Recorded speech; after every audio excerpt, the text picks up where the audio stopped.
자, 반갑습니다. 신경진입니다. 자, 우리가 이제 지난 시간에까지, 그죠? 지난 시간까지 우리가 빅데이터 결과 해석이라는 과목에서 챕터 01에 해당하는 분석 모형 평가 및 개선 섹션이 두 개 있었다. 그죠? 분석 모형 평가와 분석 모형 개선에 대해서 여러분들하고 마무리를 지었습니다. 그죠? 예, 그래서 이제는 마지막 4과목의 마지막 챕터에 해당하는 분석 결과 해석 및 활용을 이제 공부를 하면 이론적으로 우리가 공부를 다 마쳤다. 그리고 문제도 많이 풀어봤고, 그죠? 그래서 그에 해당하는 작은 섹션이 3개가 있는데, 분석 결과 해석, 그리고 분석 결과 시각화, 그리고 분석 결과 활용이 있습니다. 그래서 이거를 한 장으로 끝내려고 합니다. 이것도 역시 그렇게 내용이 많지는 않기 때문에. 근데 여기에서 섹션 01, 03은 그렇게 문제가 많이 나오는 비중은 없어요. 상대적으로 따지고 보면 챕터 02에서는 이 섹션 02에 해당하는 분석 결과 시각화에 대한 내용이 이 세 개의 섹션 중에서 가장 빈도수가 높습니다. 이제 그거를 아시고 만약에 시간적으로 여유가 없으신 분들이다. 그러면 분석 결과 시각화 보시고 나머지 기출문제 풀이나 아니면 개념 체크 문제들을 제가 풀 때 그러한 내용들만 요것들은 이용을 하시면 될 것 같아요. 섹션 01과 03을 무슨 말인지 이해 가시죠? 예. 그래서 이 세 가지의 섹션에 대해서 한 번에 이제 끝을 내려고 합니다. 그 다음에 이제 기출 문제를 한 두어 차례 같이 풀어볼까 합니다. 그래서 이번 시간은 역시 챕터 02에 해당하는 분석 모형 개선입니다. 이제 마지막 파트가 마지막 챕터가 되겠죠. 그 다음 거기에는 총 3가지 섹션이 있다라고 앞서 말씀을 드렸고, 분석 결과 해석, 분석 결과 시각화, 분석 결과 활용이 있는데 그 중에서는 상대적으로 얘가 비중이 조금 기출 빈도가 높다 라고 말씀을 드렸습니다. 뭐 그렇게 한들 저는 1번 섹션 01과 섹션 03도 강의를 해야 되기 때문에, 근데 그만큼 상대적으로 강의하는 내용은 섹션 01과 섹션 03은 조금 짧아요. 알겠죠? 예. 자, 그래서 분석 결과 해석이라는 섹션 01부터 조금씩 보도록 하죠. 자, 첫 번째로 이제 분석 모형을 나왔다. 분석 모형을 검토하고 최종적으로 선정을 했다. 그러면 그러한 분석 모형을 가지고 우리가 시각화를 통해 가지고 해석을 하는 방법을 알아야 되겠죠. 기껏 다 만들어 놨는데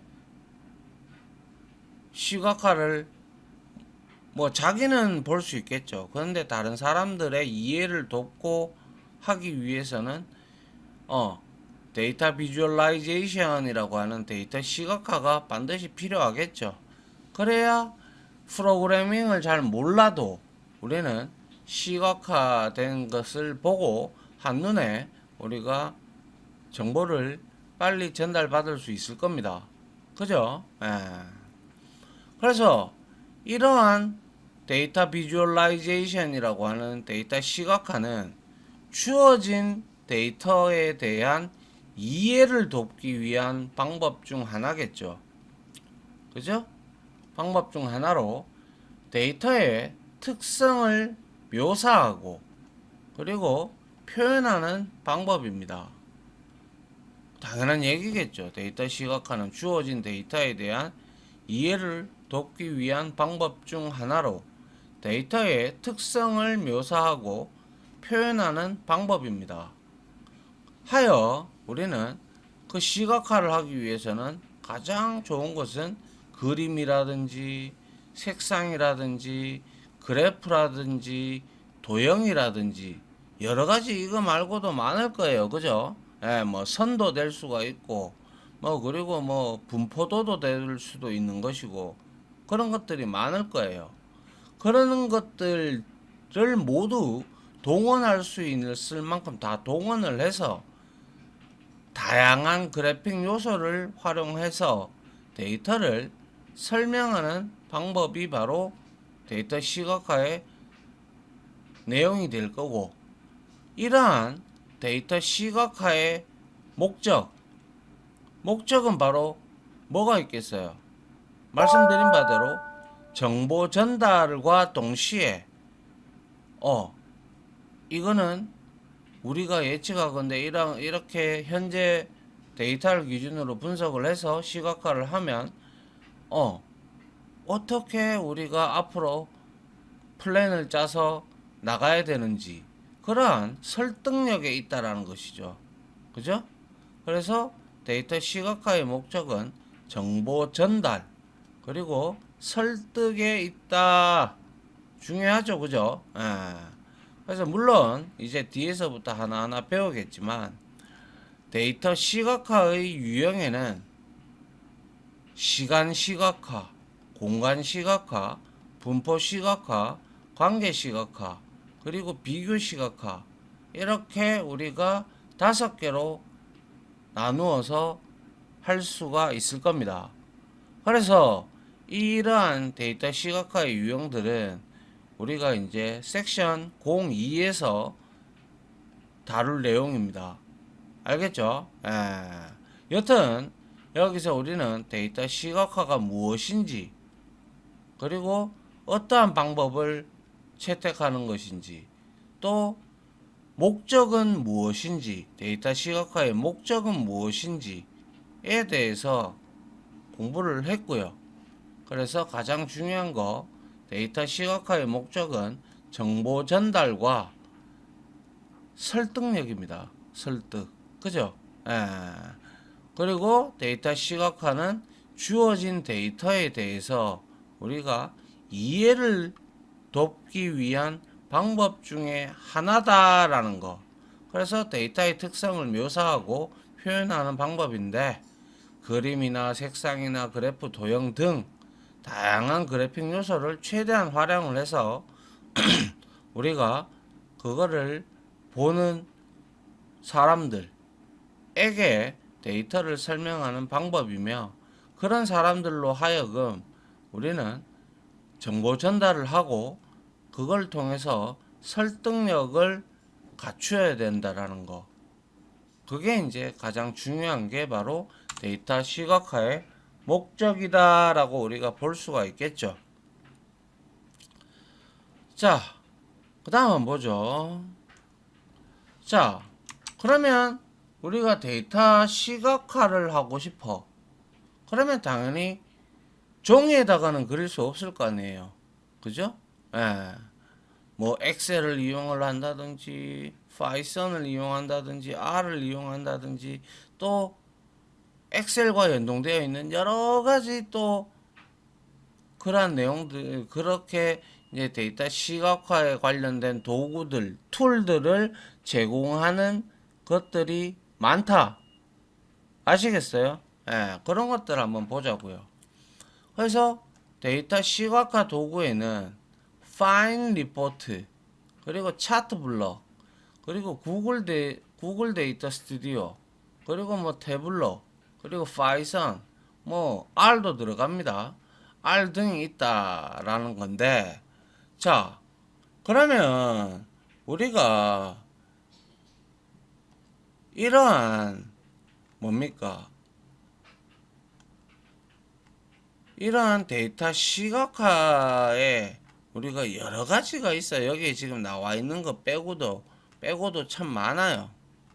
그래서 이제 우리가 가장 그래도 많이 쓰는 현재 많이 쓰는 게 바로 find report입니다. find report는 아주 손쉽게 다룰 수가 있어요. 그래서 간단한 드래그 앤 드롭, 우리 끌거다가 그냥 이렇게 갖다 붙이는 거예요. 그죠?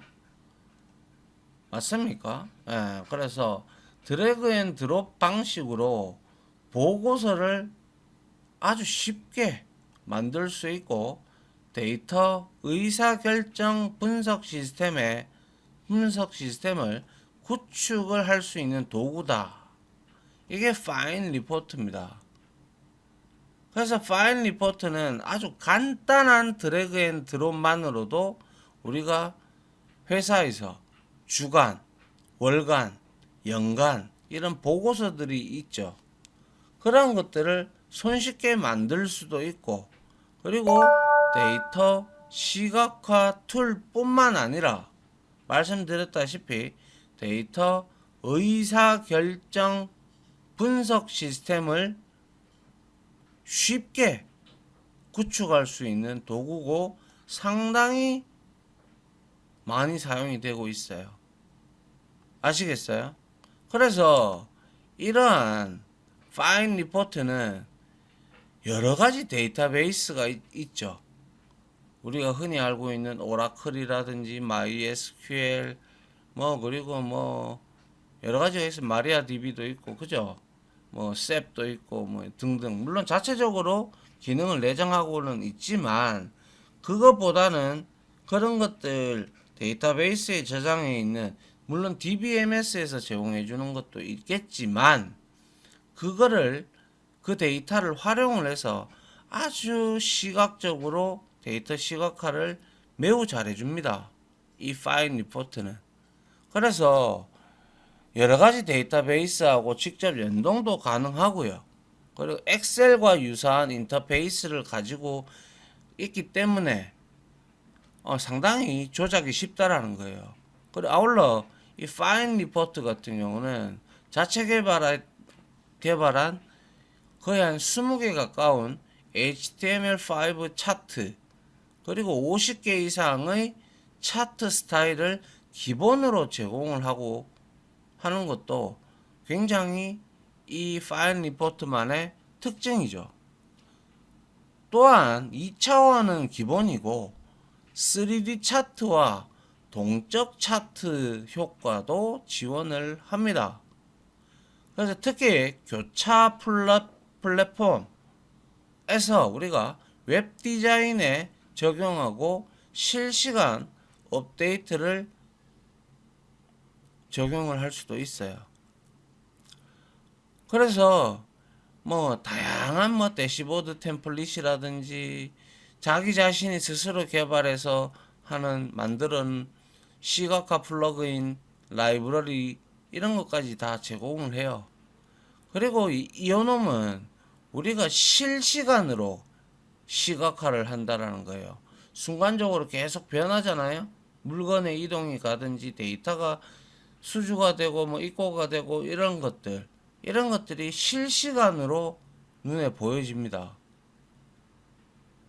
그래서 현재 파인 리포트는 기간과 기능에 제한 없이 국내 개인 사용자용 라이선스를 공식 홈페이지에서 무료로 배포도 하고 있습니다.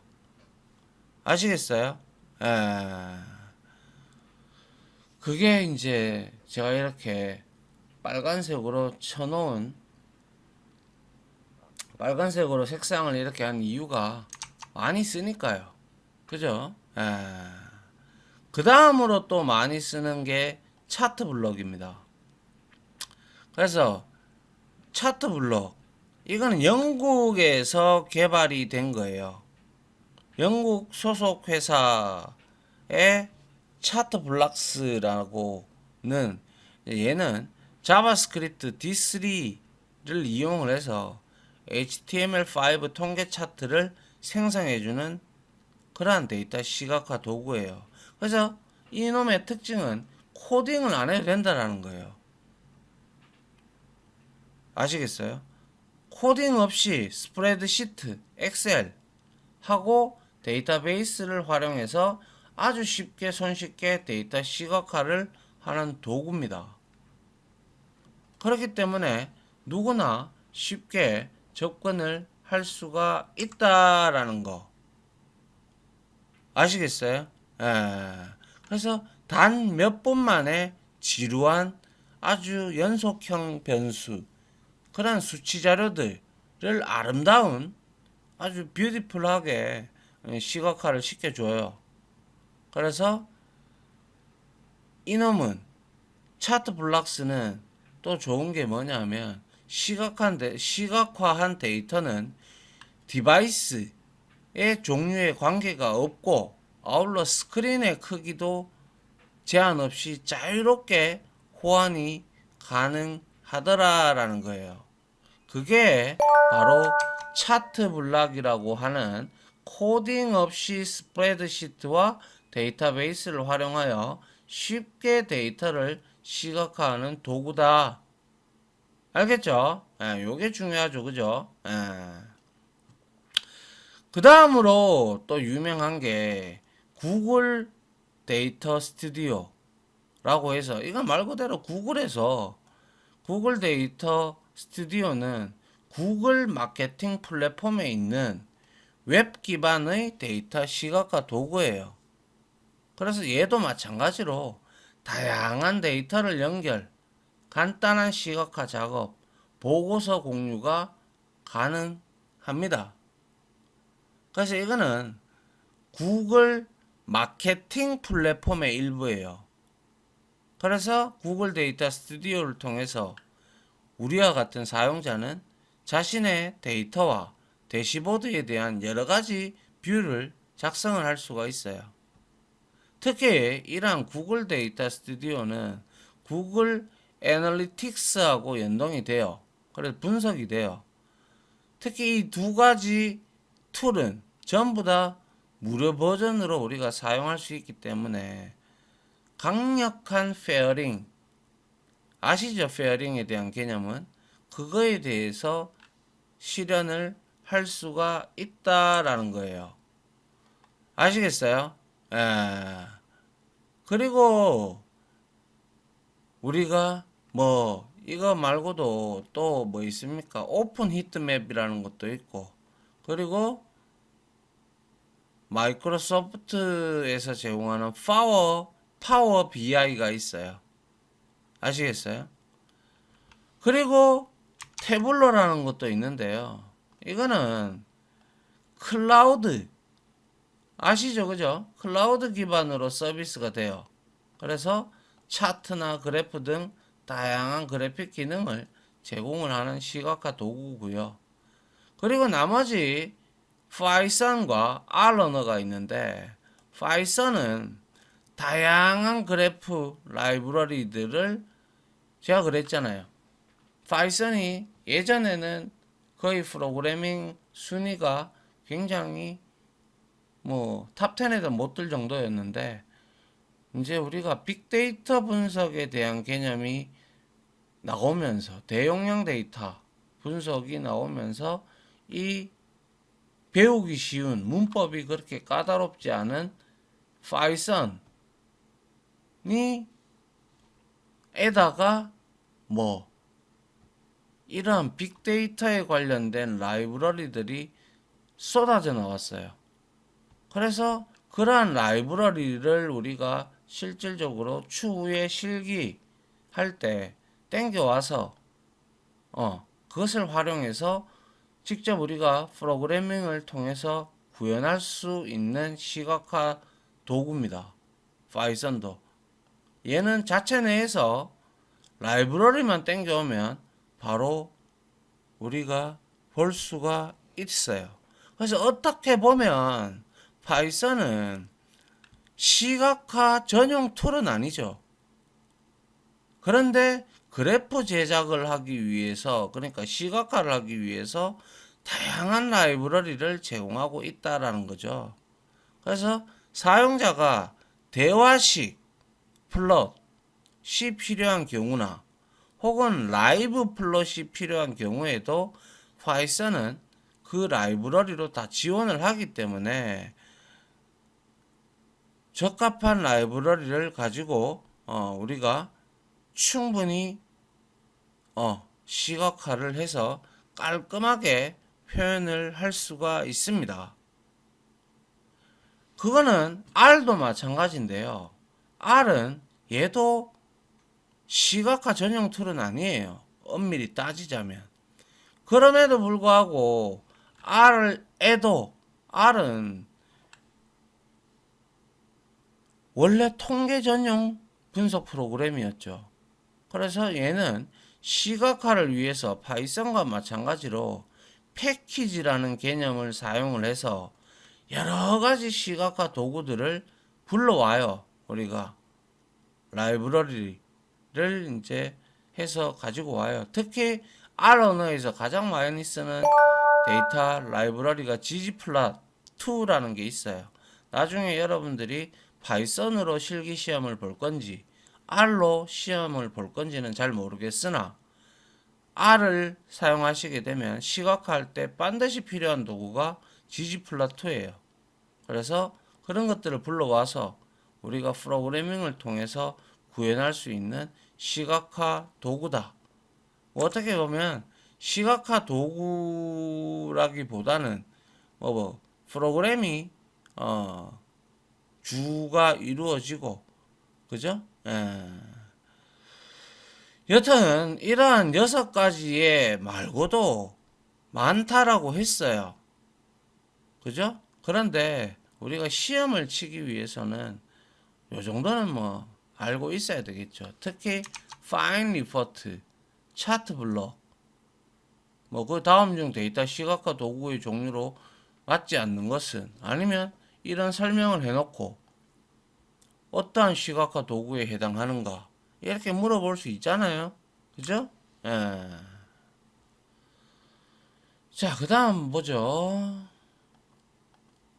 그래서 데이터 시각화의 분류를 한번 봅시다. 데이터 시각화는 우리가 크게 4가지로 구분을 할 수가 있는데요. 특히 이 표가 좀 중요합니다. 이쪽에서 이 분석 결과 해석에서 섹션 01에서 시험이 나올 때 여기가 중요하다라고 볼 수가 있어요. 그래서 데이터 시각화는 데이터 시각화, 그리고 정보를 시각화, 그리고 정보를 디자인하는 부분, 그리고 인포그래픽으로 분류를 할 수가 있어요. 이 4가지로. 그래서 데이터 시각화는 말 그대로 앞에서 우리가 살펴봤듯이 데이터 비주얼라이제이션, 이거는 말 그대로 데이터 분석 결과를 쉽게 이해할 수 있도록 시각적으로 표현하는 방법입니다.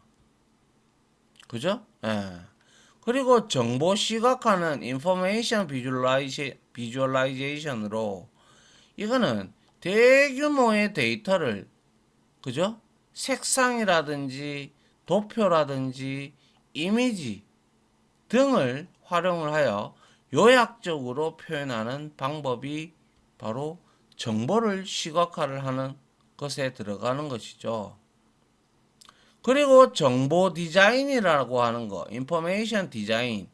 이놈은 정보를 효율적으로 사용할 수 있게 조직하고 그리고 구성하는 디자인적인 기술 및 업무를 얘기를 하고 그리고 정보를 확인하는 대상이 명확히 이해할 수 있도록 쉽고 보다 쉽게 시각화하는 표현 방법입니다.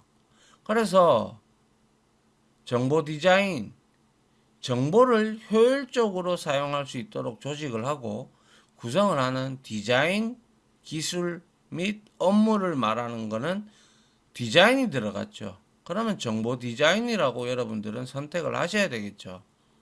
그리고 정보를 확인하는 대상이 무엇보다도 좀 더 명확하게 이해할 수 있도록 보다 쉽게 시각화하여 표현하는 방법이 바로 정보 디자인, 인포메이션 디자인이다라는 거예요.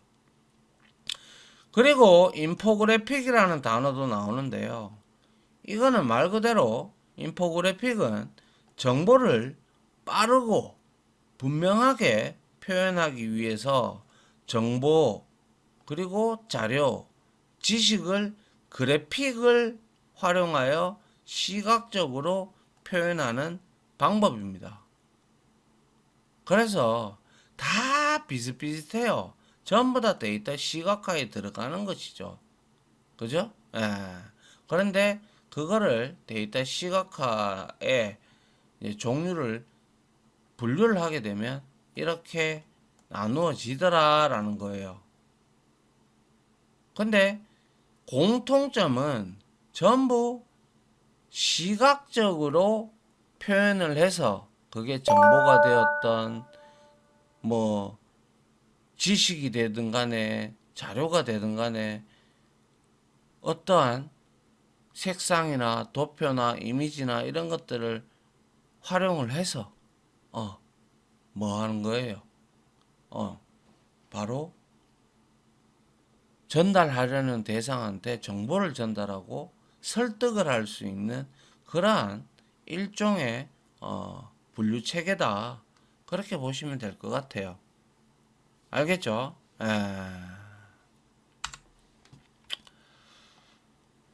자, 그 다음 한번 볼까요? 그래서 이제 데이터 시각화의 절차, 프로세스가 있겠죠, 당연히. 그럼 제일 먼저 구조화가 있을 것이고요. 그 구조화 안의 내용은 우리가 이미 배워왔던 거, 데이터 수집 및 탐색, 그리고 데이터를 클래시피케이션 하고, 그리고 데이터를 배열을 하고, 또 그걸 검토를 해서 잘못됐다면 데이터를 재배열을 하고, 이런 것들은 어떻게 보면 structured라고 해야 되나요? 아무튼 구조화죠. 그죠? 그리고 나서 시각화를 하는데 기본 틀을 잡는단 말이에요. 이거를 뒤에서 우리가 배우겠지만 데이터도 종류가 있잖아요. 시간과 관련된 거나 분포에 관련된 거나 서로 피처들 간의 관계가 있거나 비교를 해야 되거나 이런 것들이 있다면 각각 시각화를 어떤 시각화를 기본적으로 할 것인가, 시간적으로 할 건가, 분포로 할 건가, 관계로 할 건가, 비교를 할 건가, 여러 변수를 동시에 비교를 할 건가, 아니면 입체적으로 공간적으로 시각화를 할 건가, 이러한 기본 틀을 잡아야 되겠죠. 이 데이터의 종류에 따라서. 그죠? 그리고 난 다음에 이제 시각적으로 표현을 해야죠. 그래서 차트를 완성을 해야 되겠죠. 그 차트가 그래프가 될 수도 있고 아니면 입체적인 공간적으로 나오는 시각화가 될 수도 있을 수도 있고 또 분포가 될 수도 있고 관계가 될 수도 있겠죠. 그죠? 그래서 시각적으로 표현을 하는데 그래픽 7요소.